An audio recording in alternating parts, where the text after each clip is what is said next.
মুসলিম বিশ্বে দ্বিতীয় নারী প্রধানমন্ত্রী। গণতন্ত্রকে ভালোবেসে তিনি গণতন্ত্র পুনঃপ্রতিষ্ঠার জন্য লড়াই করেছেন।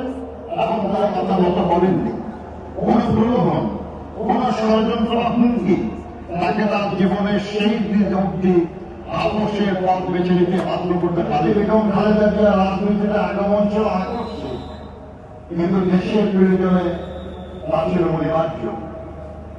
1981 সালের 30শে মে পরে বিপদগামী সেনা কর্মকর্তার হাতে রাষ্ট্রপতি জিয়া রহমান বীর উত্তম শাহাদাত বরণ করার পর দলীয় সরকারের ভিতরেই ষড়যন্ত্রকারীরা তৎপর হয়ে ওঠে। সাংগঠনিকভাবে বিএনপি এবং সরকার ভারপ্রাপ্ত চেয়ারম্যান এবং কনিষ্ঠ পুত্র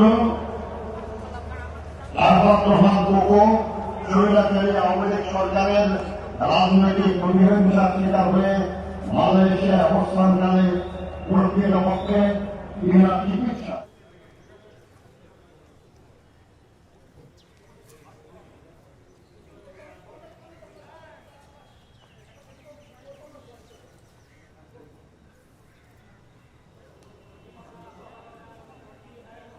আমি মোহাম্মদ জ্যেষ্ঠ জনাব তারেক রহমানকে জাতীয় পতাকা গ্রহণ করার জন্য